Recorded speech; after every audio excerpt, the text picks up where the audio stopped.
Devo dire che in qualche modo mi dispiace che poi, personalmente mi dispiace che l'acciaieria abbia deciso di non procedere oltre con questo progetto, perché il decreto era abbastanza interessante. Il decreto imponeva alcune cose al proponente in fase di presentazione del progetto e quindi chiede qualcosa che poi ovviamente deve essere valutato in sede di valutazione di impatto ambientale. Viene rilevato ad esempio che i livelli di rumori prodotti sono al di sopra dei limiti di legge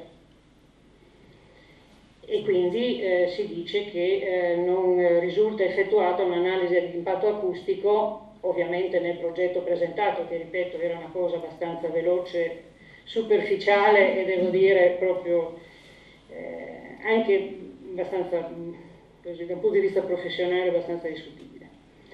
Viene detto che per quanto riguarda appunto la componente rumore che l'impatto è da ritenersi potenzialmente significativo e quindi nel caso si volesse procedere questo era un aspetto da verificare, da approfondire. Altra cosa, per quanto riguarda la componente aria, viene rilevato che manca un'analisi dello stato in essere della componente aria.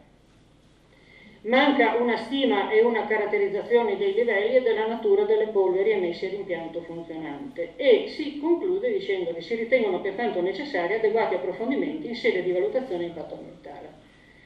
Ecco, questa ad esempio è un particolare che mi conferma insomma, quello che ho detto prima. Mi dispiace che poi alla fine questa cosa si chiuda qui, perché sarebbe stato davvero interessante che il progetto presentato dall'azienda riportasse queste richieste, cioè desse risposta a queste richieste del decreto.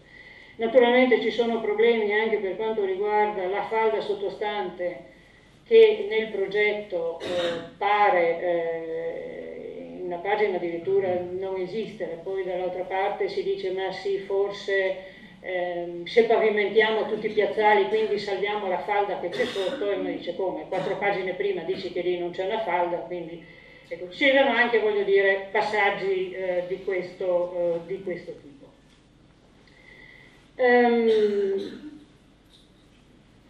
Questo progetto dovrà andare a via se vogliono confermarlo. Però devo dire che il fatto che questo progetto non venga confermato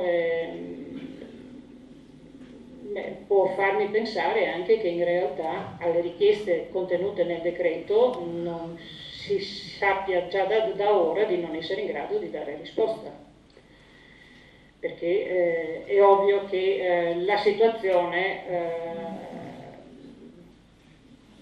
è abbastanza compromessa. Noi nelle osservazioni abbiamo sempre comunque ribadito che si tratta, perché ovviamente il progetto veniva presentato come un progetto di miglioramento ambientale e quindi dicendo beh sì tutto sommato insomma diamo soluzione a queste scorie che sono state stoccate nei piazzali. Noi nelle osservazioni abbiamo comunque richiamato questa ordinanza di cui ci diceva prima anche Pizzolongo e comunque sottolineando che stiamo parlando eventualmente di un utilizzo di rifiuti, perché di questo stiamo parlando, non è che se la chiamiamo in un altro modo cambi la sostanza, di un utilizzo dei rifiuti per alcune cose, cioè potrebbe essere la costruzione, in questo caso era la costruzione di un rilevato e questi rifiuti dovevano essere in qualche modo, si prevedeva che venissero mescolati e per ottenere appunto del materiale per poter pavimentare i piazzali. Dicevo prima che c'è questa domanda presentata dall'azienda il 31 marzo 2006 di autorizzazione integrale ambientale.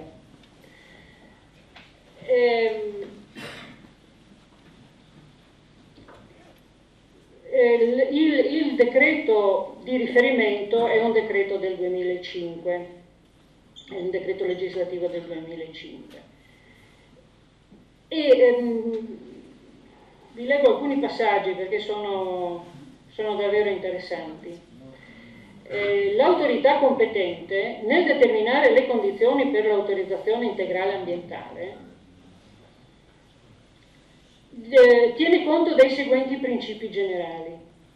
Allora, il punto A dice che devono essere prese le opportune misure di prevenzione dell'inquinamento, applicando le migliori tecniche disponibili.